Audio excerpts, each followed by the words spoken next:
बोलिए श्री वृंदावन बिहारी लाल की जय। जय जय श्यामा, जय जय श्याम, जय जय श्री वृंदावन धाम। बोलिए। जय जय श्याम, जय जय श्याम, जय जय श्री वृंदावन धाम। जय जय श्यामा, जय जय श्याम, जय जय श्री वृंदावन धाम। जय जय श्याम, जय जय श्याम, जय जय श्री वृंदावन धाम। प्यारी श्यामा, प्यारो श्याम, प्यारो श्री वृंदावन धाम। प्यारी श्याम, प्यारो श्याम, प्यारो श्री वृंदावन धाम। प्यारी श्यामा, प्यारो श्याम, प्यारो श्री वृंदावन धाम। प्यारी प्यारी श्यामा, श्याम, प्यारो प्यारो श्याम, प्यारो श्री वृंदावन धाम। जय जय श्यामा, जय जय श्याम, जय जय श्री वृंदावन धाम। जय जय श्याम, जय जय श्याम, जय जय श्री वृंदावन धाम। बोलिए श्री वृंदावन बिहारी लाल की जय। गुरुर्ब्रह्मा, गुरुर्विष्णु, गुरुर्देवो महेश्वरा, गुरुर् साक्षात् परम ब्रह्म, तस्मै श्री गुरुवे नमः। तस्मै श्री गुरुवे नमः।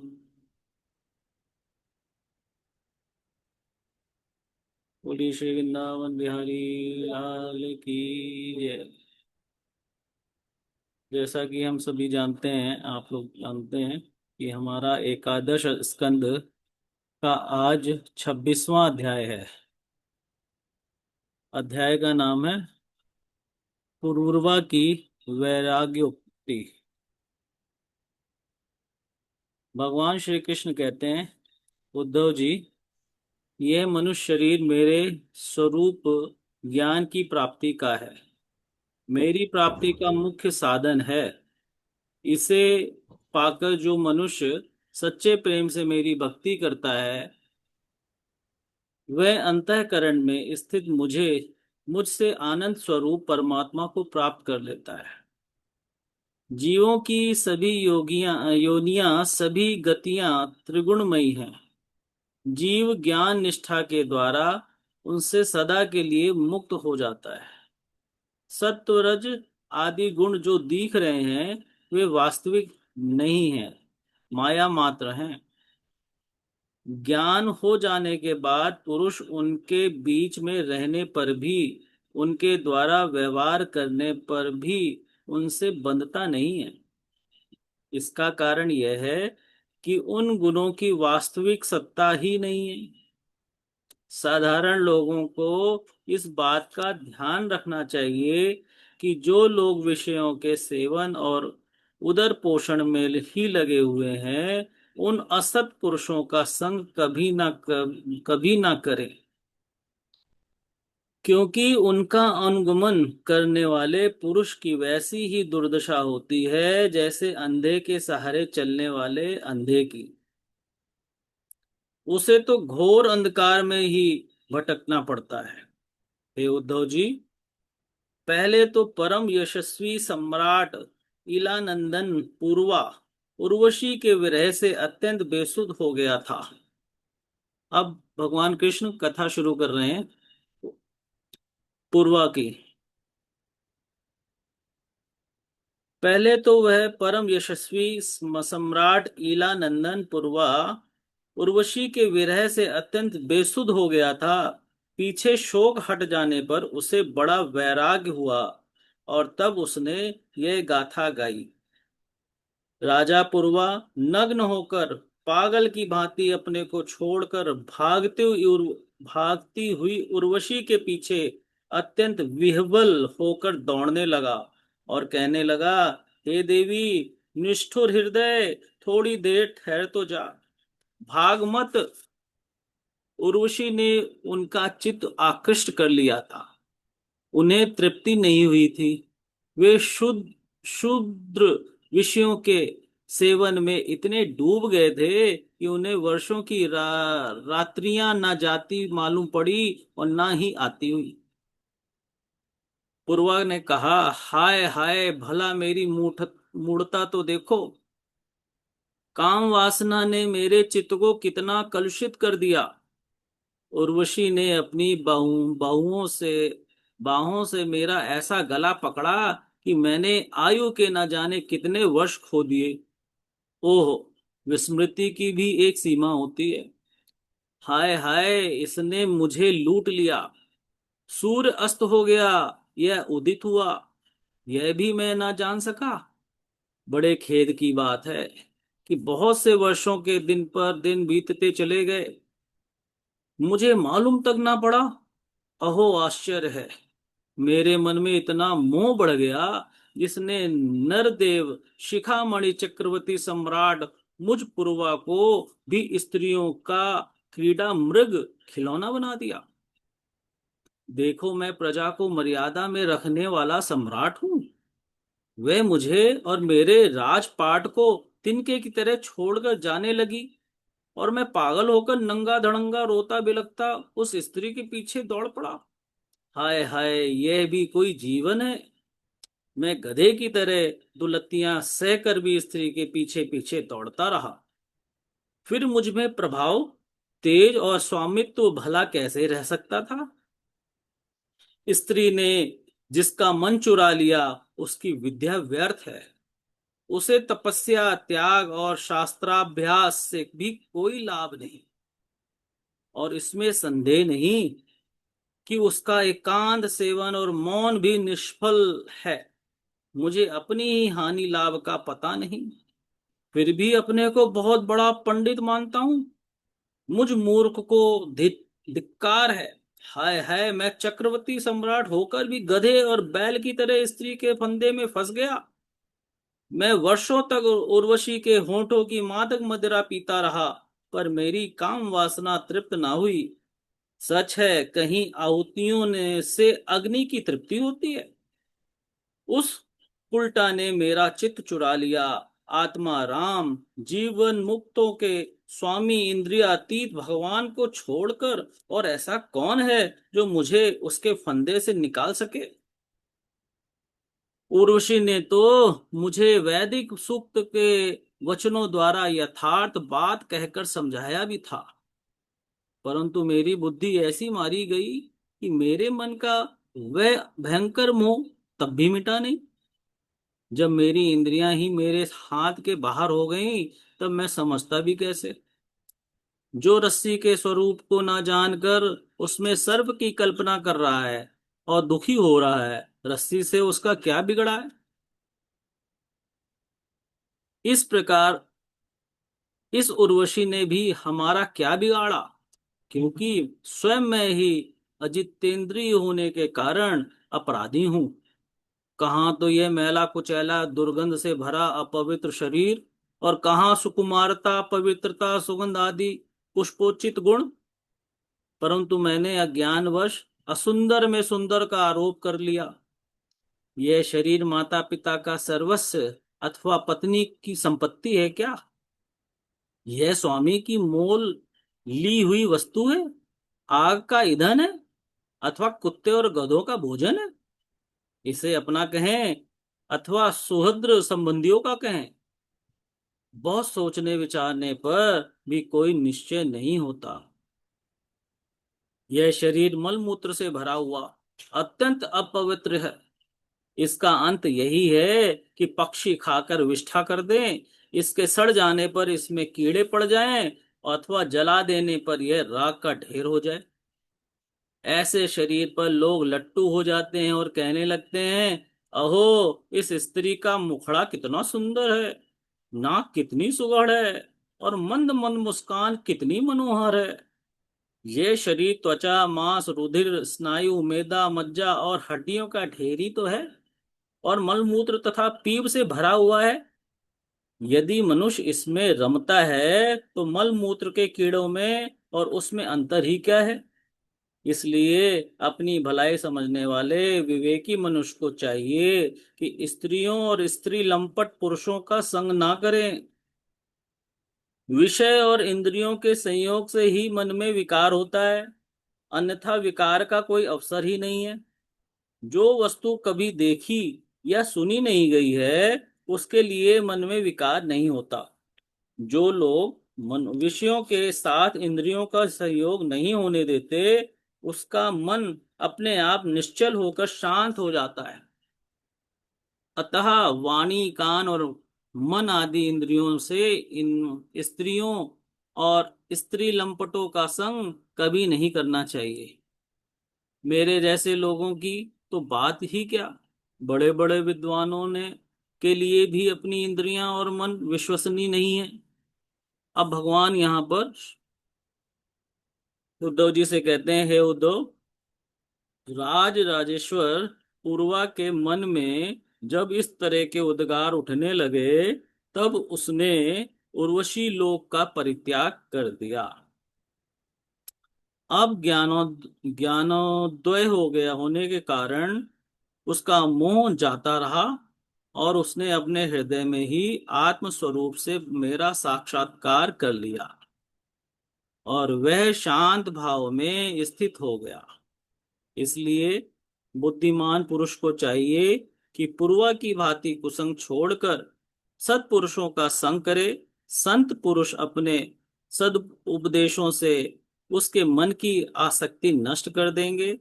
संत पुरुषों का लक्षण यह है कि उन्हें कभी किसी वस्तु की अपेक्षा नहीं होती, उनका चित्त मुझ में लगा रहता है, उनके हृदय में शांति का अगाध समुद्र लहराता रहता है। वे सदा सर्वदा सर्वत्र सब में सब रूप से स्थित भगवान का ही दर्शन करते हैं। उनमें अहंकार का लेश भी नहीं होता, फिर ममता की तो संभावना ही कहाँ है। वे सर्दी, गर्मी, सुख दुख आदि द्वंद्वों में एक रस रहते हैं, और बौद्धिक, मानसिक, शारीरिक और पदार्थ संबंधी किसी प्रकार का भी परिग्रह नहीं रखते। परम भाग्यवान उद्धव जी, संतों के सौभाग्य की महिमा कौन कहे। उनके पास सदा सर्वदा मेरी लीला कथाएं हुआ करती हैं। मेरी कथाएं मनुष्यों के लिए परम हितकर है। जो उनका सेवन करते हैं, उनके सारे पाप तापों को वे धो डालती हैं। जो लोग आदर और श्रद्धा से मेरी लीला कथाओं का श्रवण, गान और अनुमोदन करते हैं, वे मेरे परायण हो जाते हैं और मेरी अनन्य प्रेममयी भक्ति प्राप्त कर लेते हैं। हे उद्धव जी, मैं अनंत, अचित्य, कल्याण में गुण गणों का आश्रय हूँ। मेरा स्वरूप है केवल आनंद, केवल अनुभव, विशुद्ध आत्मा। मैं साक्षात परम ब्रह्म हूँ। जिसे मेरी भक्ति मिल गई, वह तो संत हो गया, अब उसे कुछ भी पाना शेष नहीं है।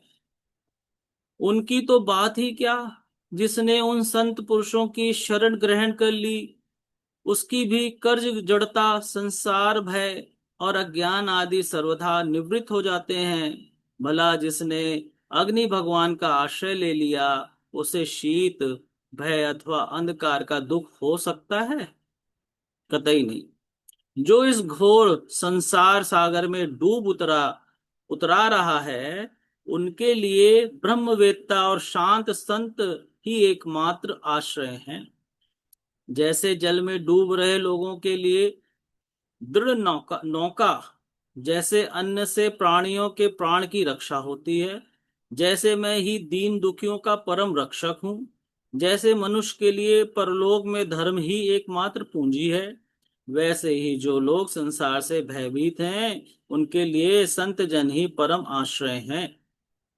जैसे सूर्य आकाश में उदय होकर लोगों को जगत तथा अपने को देखने के लिए नेत्र दान करता है, वैसे ही संत पुरुष अपने को तथा भगवान को देखने के लिए अंतर्दृष्टि देते हैं।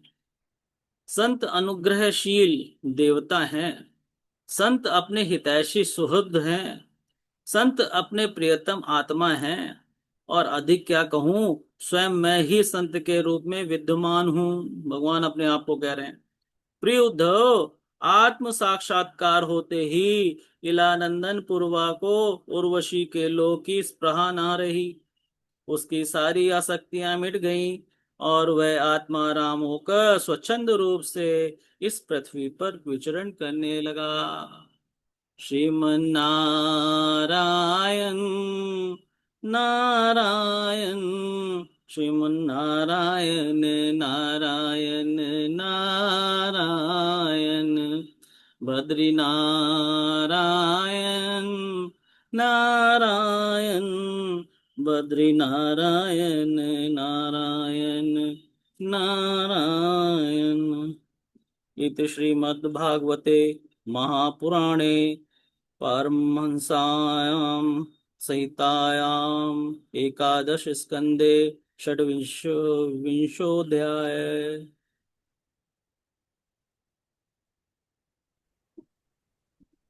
श्री वृंदावन बिहारी लाल की जय। एकादश स्कंद का 27वां अध्याय, क्रिया योग का वर्णन। यहाँ भगवान अब उद्धव जी अपना प्रश्न कर रहे हैं भगवान से। भक्त वत्सल श्री कृष्ण, जिस क्रिया योग का आश्रय लेकर जो भक्तजन जिस प्रकार से जिस उद्देश्य से आपकी अर्चना पूजा करते हैं, आप अपने उस आराधन रूप क्रिया योग का वर्णन कीजिए।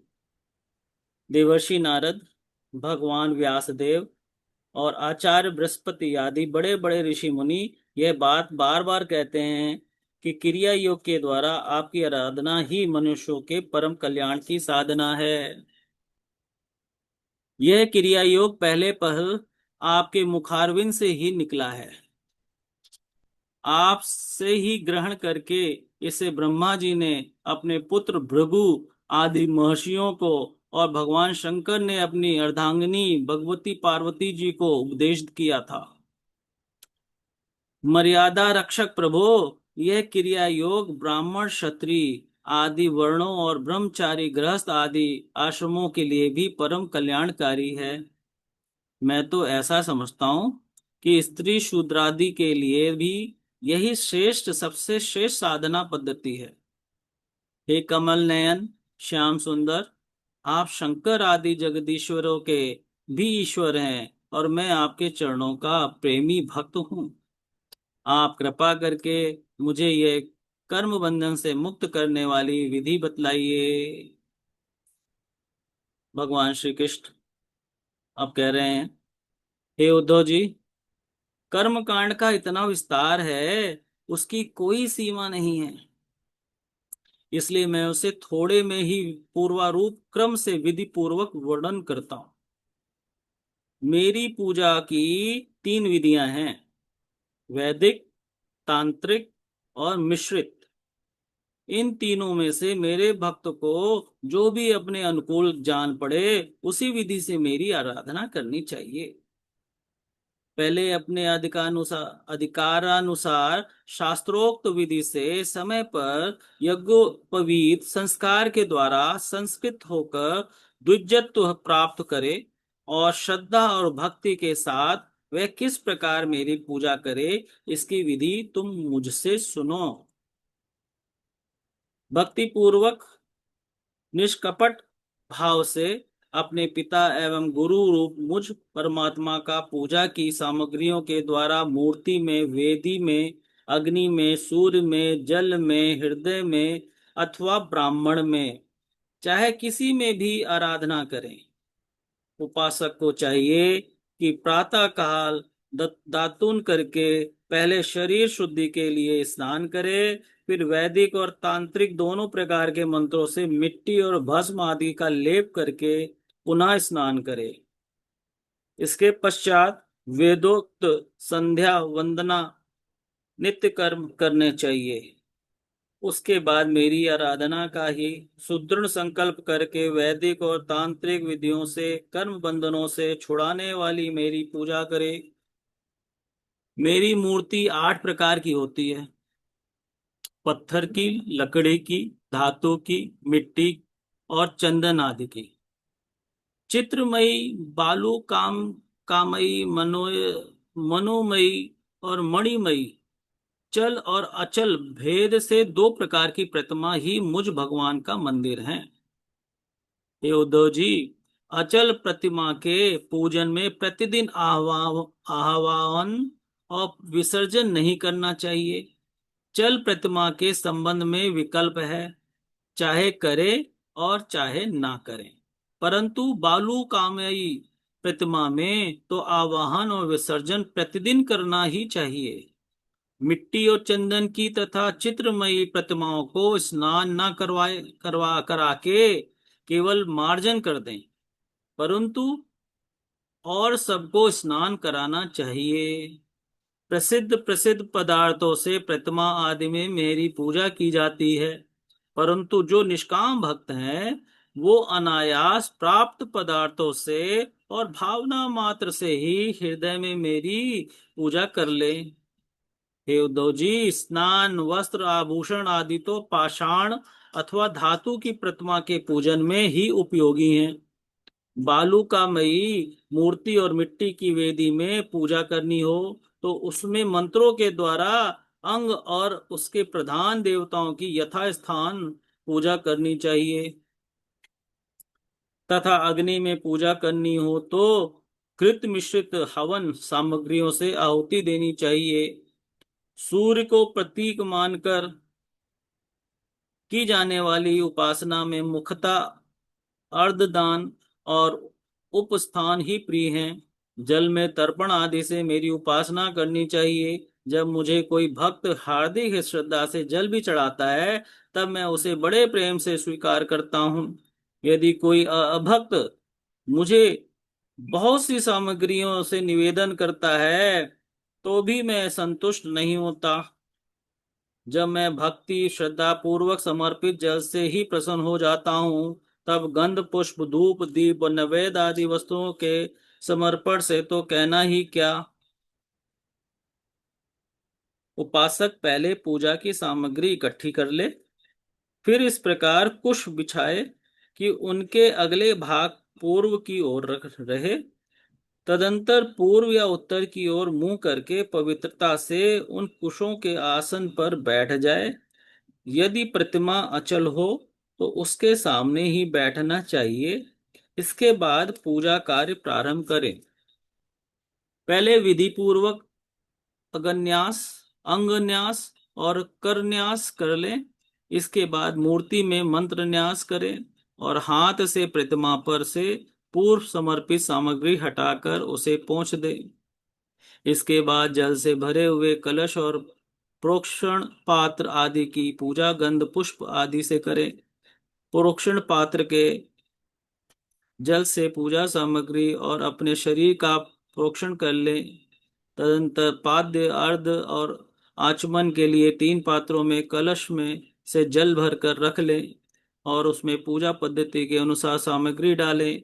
पाद्य पात्र में श्यामाक, सांव के दाने, दूब, कमल, विष्णुक्रांता, चंदन, तुलसी दल आदि।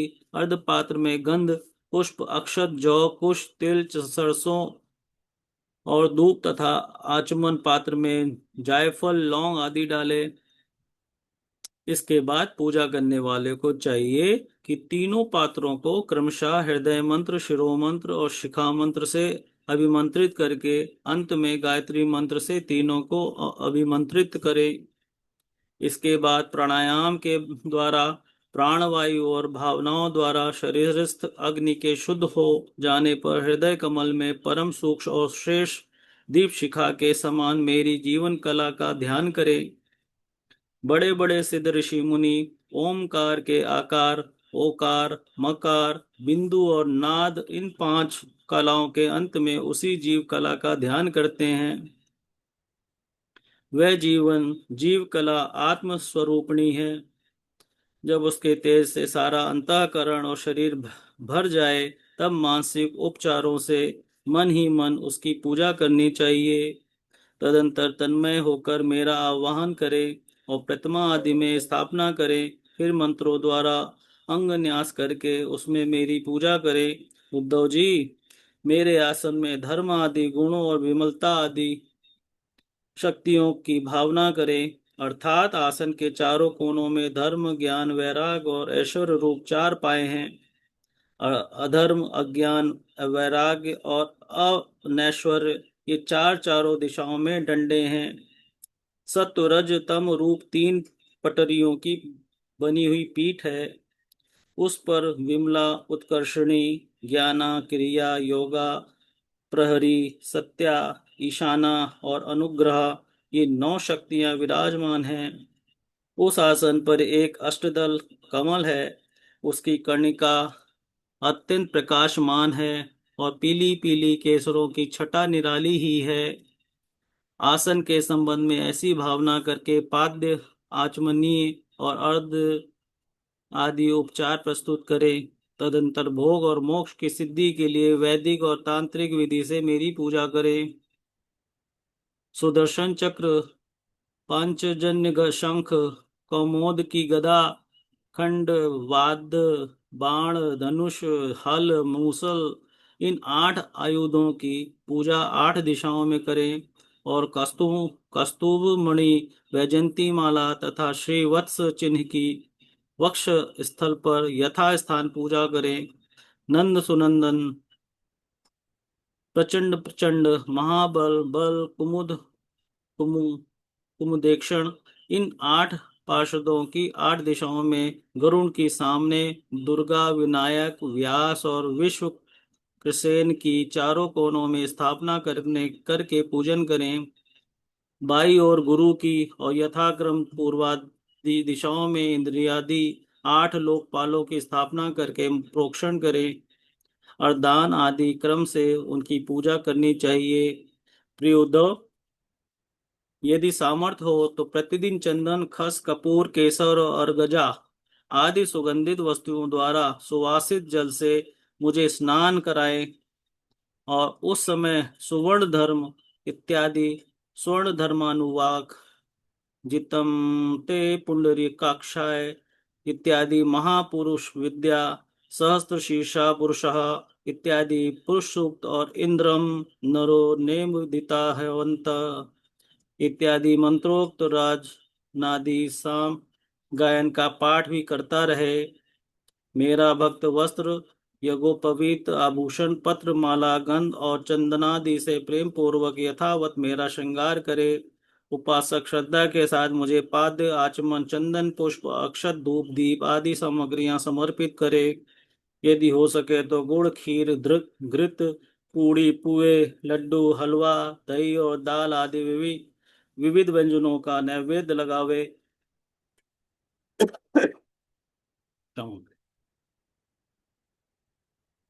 पंचामृत आदि से स्नान कराएं, सुगंधित पदार्थों का लेप करके दर्पण दिखाएं, भोग लगाएं और शक्ति हो तो प्रतिदिन अथवा पर्वों के अवसर पर नाचने गाने आदि का भी प्रबंध करें। उद्धव जी, तदंतर पूजा के बाद शास्त्रोक्त विधि से बने हुए कुंड में अग्नि की स्थापना करें। वह कुंड मेखला, गर्त और देदी से शोभामान हो। उसमें हाथ हाथ की हवा से अग्नि प्रज्वलित करके उसका परिसमुहन करे, अर्थात उसे एकत्र कर दे। वेदी के चारों ओर कुशकंडिका करके, अर्थात चारों ओर 20-20 कुश बिछाकर मंत्र पढ़ता हुआ उन पर जल छिड़के। इसके बाद विधि पूर्वक समाधियों का समिधाओं का आधान रूप अवाधान कर्म करके अग्नि के उत्तर भाग में होमोपयोगी सामग्री रखे, प्रोक्षणी पात्र के जल से प्रोक्षण करें। तदंतर अग्नि में मेरा इस प्रकार ध्यान करें। मेरी मूर्ति तपाए हुए सोने के समान दम दम दमक रही है। रोम रोम से शांति की वर्षा हो रही है। लंबी और विशाल चार भुजाएं शोभामान हैं। उसमें शंख चक्र गदा पद्म विराजमान हैं। कमल की केसर के समान पीला पीला वस्त्र फहरा रहा है। सिर पर मुकुट, कलाइयों में कंगन, कमर में करधनी और बाहों में बाजूबंद झिलमिला रहे हैं। वक्ष स्थल पर श्रीवत्स का चिन्ह है। गले में कौस्तुभ मणि जगमगा रही है। घुटनों तक वनमाला लटक रही है। अग्नि में मेरी इस मूर्ति का ध्यान करके पूजा करनी चाहिए। इसके बाद सूखी समिधाओं को घृत में डुबोकर आहुति दे और आज भाग और आघार नामक दो दो आहुतियों से और भी हवन करे। तदंतर घी से भिगोकर अन्य हवन सामग्रियों से आहुति दें। इसके बाद अपने इष्ट मंत्र से अथवा ओम नमो नारायणाय इस अष्टाक्षर मंत्र से तथा पुरुषोक्त के 16 मंत्रों से हवन करे। बुद्धिमान पुरुष को चाहिए कि धर्मादि देवताओं के लिए भी विधि पूर्वक मंत्रों से हवन करे, स्पष्टकृत आहुति भी दे। इस प्रकार अग्नि में अंतर्यामी रूप से स्थित भगवान की पूजा करके उन्हें नमस्कार करे और नंद सुनंद आदि पार्षदों को आठों दिशाओं में हवन कर्मांग बलि दे। तदंतर प्रतिमा के सम्मुख बैठकर पर ब्रह्म स्वरूप भगवान नारायण का स्मरण करे और भगवत्स वत्सल रूप मूल मंत्र ओम नमो नारायणाय का जाप करे। इसके बाद भगवान को आचमन करवाए और उनका प्रसाद विश्वसेव सेन को निवेदन करे। इसके पश्चात अपने इष्ट देव की सेवा में सुगंधित तांबूल आदि मुखवास उपस्थित करे और पुष्पांजलि अर्पित करे। मेरी लीलाओं को गावे, उनका वर्णन करे, मेरी लीलाओं का अभिनय करे। यह सब करते समय प्रेमो क्षमा करें, प्रेमोन्मत्त होकर नाचने लगे। मेरी लीला कथाएं स्वयं सुने और दूसरों को सुनावे। यह समय तक संसार उनके रगड़ों झगड़ों को भूल कर उसमें ही तन्मय हो जाए। प्राचीन ऋषियों के द्वारा अथवा प्राकृत भक्तों को के द्वारा बनाए हुए छोटे बड़े स्तव और स्तोत्रों से मेरी स्तुति करके मेरी प्रार्थना करे। भगवान आप मुझ पर प्रसन्न हो, मुझे अपने कृपा प्रसाद से सराबोर कर दे। तदंतर दंडवत प्रणाम करे, अपना सिर मेरे चरणों पर रख दे और अपने दोनों हाथों से दाएं से दाहिने और बाएं से बायां चरण पकड़कर कहे, भगवान इस संसार सागर में मैं डूब रहा हूँ। मृत्यु रूप मेरा पीछा कर रही है। मैं डर कर आपकी शरण में आया हूँ। हे प्रभु आप मेरी रक्षा कीजिए। इस प्रकार स्तुति करके मुझे अर्पित करिए और माला आदर के साथ अपने सिर पर रखे और मेरे उसे मेरा दिया हुआ प्रसाद समझे। यदि विसर्जन करना हो तो ऐसी भावना करनी चाहिए कि प्रतिमा में से एक दिव्य ज्योति निकली है और वह मेरी हृदयस्थ ज्योति में लीन हो गई है। बस यही विसर्जन है। उद्धव जी, प्रतिमा आदि में जब जहाँ श्रद्धा हो तब तहाँ मेरी पूजा करनी चाहिए, क्योंकि मैं सर्वात्मा हूँ और समस्त प्राणियों में और अपने हृदय में भी स्थित हूँ। हे उद्धव जी, जो मनुष्य इस प्रकार वैदिक तांत्रिक क्रियाओं के साथ मेरी मेरी पूजा करता है वह इस लोक और परलोक में मुझसे अभीष्ट सिद्धि प्राप्त करता है। और यदि शक्ति हो तो उपासक सुंदर और सुदृढ़ मंदिर बनवावे और उसमें मेरी प्रतिमा स्थापित करें। सुंदर सुंदर फूलों के बगीचे लगवाए। नित्य की पूजा, पर्व पर्व की यात्रा और बड़े बड़े उत्सवों की व्यवस्था करे। जो मनुष्य पर्वों के उत्सव और प्रतिदिन की पूजा लगातार कर चलने के लिए खेत बाजार नगर अथवा गांव में मेरा नाम समर्पित कर देते हैं, उन्हें मेरे समान ऐश्वर्य की प्राप्ति होती है। बोले श्री वृंदावन बिहारी लाल की जय। श्रीमन नारायण नारायण, श्रीमन नारायण नारायण नारायण। बोलिए। नारायण नारायण नारायण श्रीमन नारायण नारायण नारायण। लगातार बोलो आप भी श्रीमन्नारायण इतना। नारायण श्रीमन्नारायण नारायण नारायण। श्रीमन नारायण नारायण श्रीमन नारायण नारायण नारायण। वो भजमन नारायण नारायण भजमन नारायण नारायण नारायण। श्रीमन नारायण नारायण भजमन नारायण नारायण नारायण। श्रीमन्नारायण नारायण।